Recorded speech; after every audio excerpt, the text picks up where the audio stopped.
Below is scene 1 expanded to approximately 1,000 words, written smoothly and without any headings.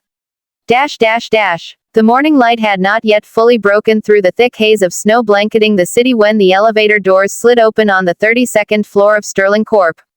Most employees arrived late on days like this, if they came in at all. Last night's storm had been the worst in nearly a decade, with winds that shrieked down alleyways and snow that piled in drifts taller than mailboxes. The building's glass windows were still frosted white, rattling softly under the assault of the lingering wind. Yet Alexander Sterling, the CEO himself, was already at work. His silhouette stood rigid against the tall window panes, a dark figure outlined by the dim gray glow outside. He had one hand in his pocket, the other holding a steaming mug of black coffee he hadn't tasted. His eyes were fixed on the city, its roads barely visible, its rooftops lost under dunes of snow, its people crawling through the morning in a daze of exhaustion and cold. But Alexander's mind wasn't on the weather. His thoughts were on the day ahead, every minute scheduled, every hour accounted for. Meetings with the board, investor calls, a contract review that would determine whether the company acquired its biggest competitor or walked away. Deadlines, expectations, numbers, all the things he had learned to focus on since young.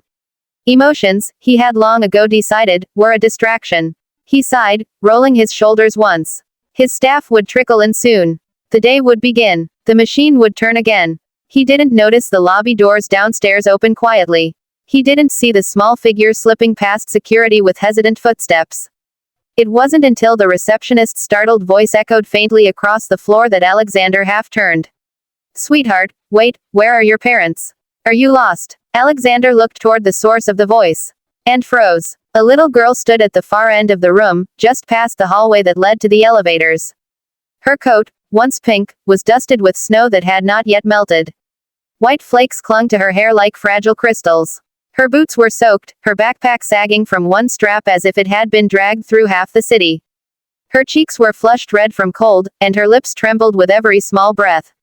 She looked terribly out of place in the sterile glass world of the corporate headquarters. But what struck Alexander most wasn't her appearance. It was her eyes, wide, frightened, and searching the room with a desperation no child should ever carry. She ignored the receptionist, ignored the employees who paused and stared, and walked forward with small, uneven steps, like someone whose strength had nearly run out. Alexander set down his coffee. Before he could reach her, the girl's gaze locked onto him. She seemed to recognize him instantly, though she had likely only ever seen his photo on the badges her mother and others carried. She stopped right in front of him, painfully small compared to his tall frame. For a moment, she said nothing.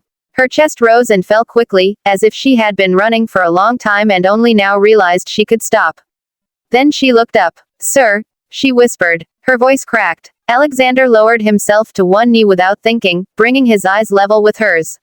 He had no idea why this child was here, but some instinct deeper than logic told him to soften his voice. "What's your name?" he asked. The girl swallowed. "Luna. Are you hurt, Luna?" She shook her head quickly, too quickly.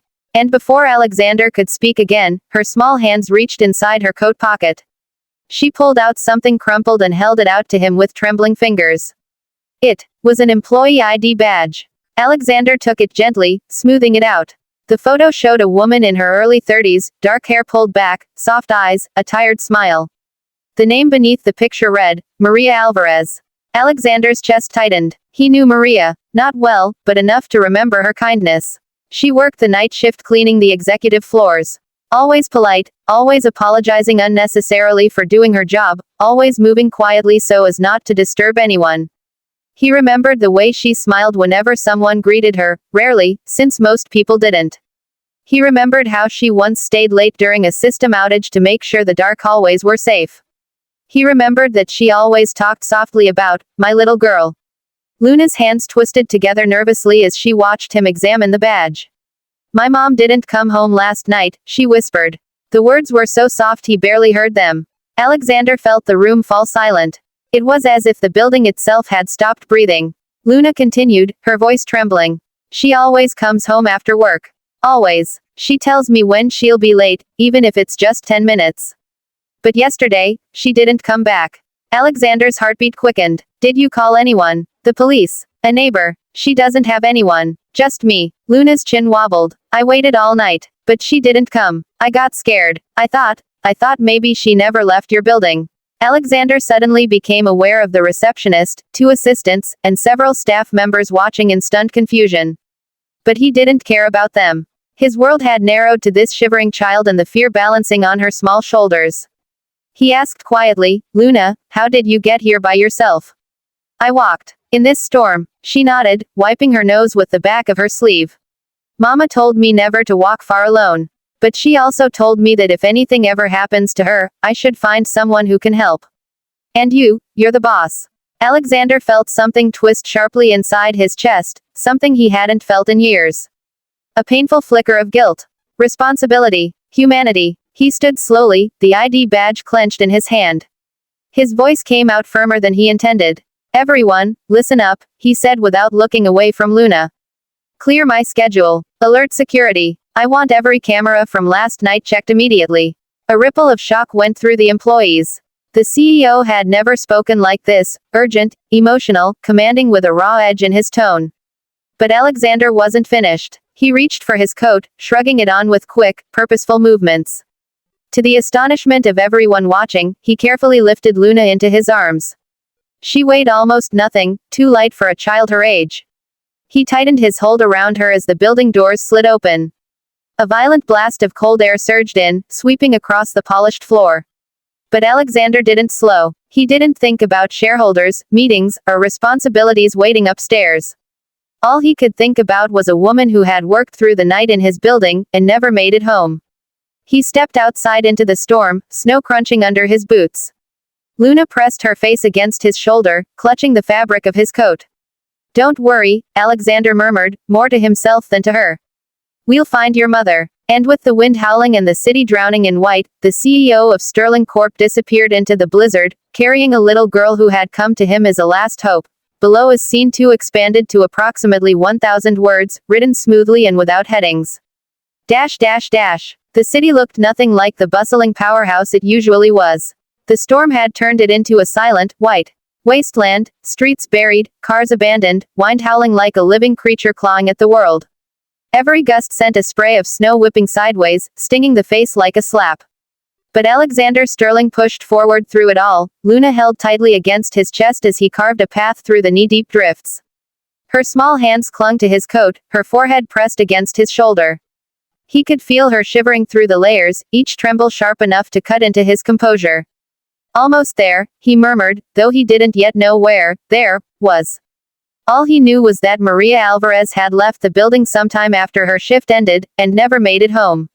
Somewhere between Sterling Corp and the modest apartment she shared with her daughter, something had happened. And he was going to find out what. The frigid wind struck his side again, nearly making him lose his footing. Luna whimpered faintly, tightening her grip. Alexander shifted her to his other arm, tucking her more securely against him. He hadn't carried a child since. He pushed the thought away. This wasn't the moment to dredge up memories he'd buried for good reason.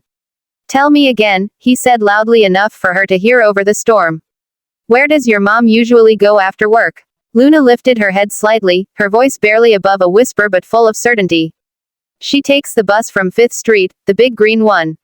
She always sends me a message when she gets on. Last night she didn't. Alexander nodded. He already knew the bus system had shut down at midnight.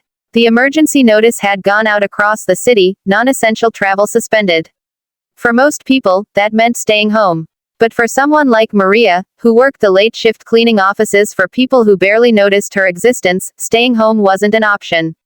Did she say anything yesterday before she left for work? He asked. Luna sniffled. She kissed me goodnight like always. And she said she might be tired because of the snow, but she'd come home. She promised. Her voice trembled on the last word. Alexander felt something twist inside him again. Promises. The kind made by people who couldn't afford to break them. The wind suddenly howled so loudly it drowned out all other sound. Luna's grip on him tightened in fear. Alexander shielded her with his coat, pushing forward with renewed urgency. The storm was getting worse, visibility dropping, temperature plummeting. If Maria was still outside somewhere. He stopped himself before the thought could finish forming. Hold on, Luna, he said softly. We're going to find her. By the time they reached 5th Street, both were half covered in snow. The bus stop sign, bent from years of neglect, was barely visible beneath the accumulated drifts. Alexander set Luna down gently, crouching to survey the area. The sidewalk was an unbroken sheet of white.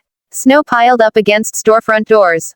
The wind brushed new layers over the world every minute. Luna tugged on his sleeve and pointed. That's where Mama waits. He followed her gaze. And then he saw something, just a glint, barely noticeable against the white.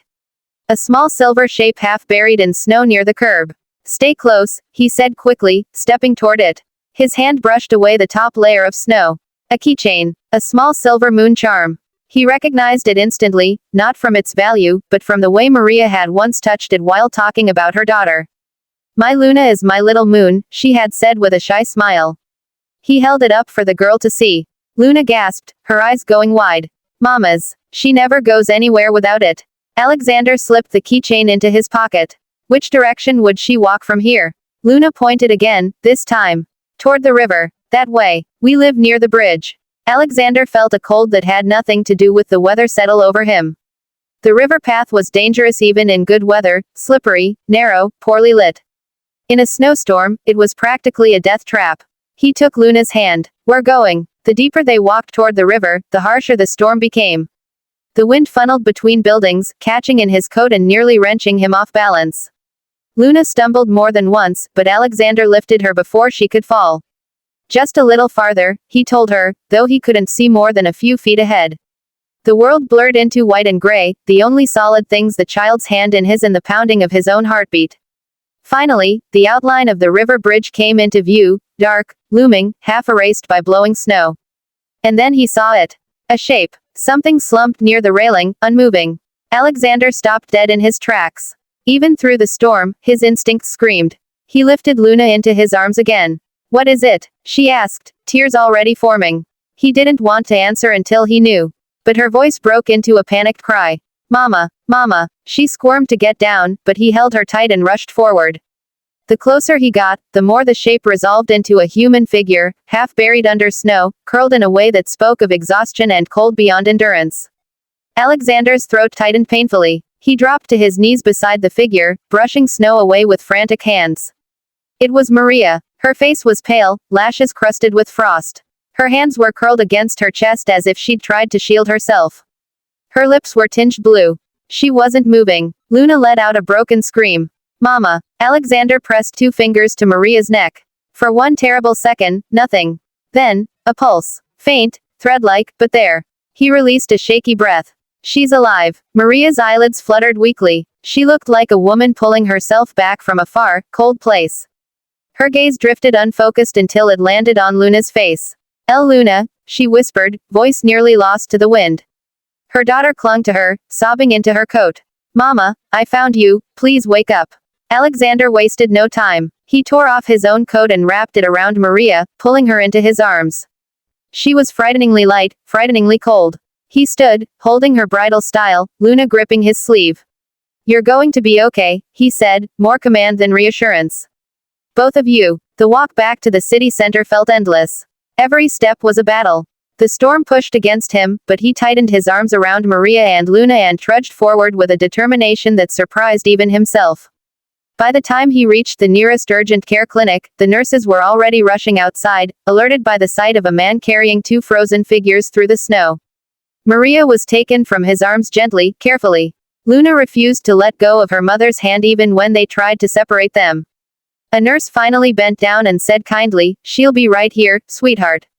Your mom is safe now." Hours passed in a blur of heat lamps, medical checks, and quiet prayers whispered by a little girl whose world depended on the woman lying pale in the hospital bed. Alexander never left the room. When Maria finally stirred, her gaze hazy but conscious, the first thing she saw was Luna asleep in his lap, her small fingers still clenched around his thumb. Maria's lips trembled. "You came for her." Alexander shook his head slowly. "She came for you." His voice softened, surprising even himself. "And I wasn't going to let her search alone." Tears filled Maria's eyes, warm ones this time, not frozen. Outside, the storm began to fade, the city emerging slowly from beneath its white shroud. Inside the small hospital room, a different kind of warmth bloomed, one born not from heaters or blankets, but from human hearts brought together by fear, love, and a promise whispered by a brave little girl.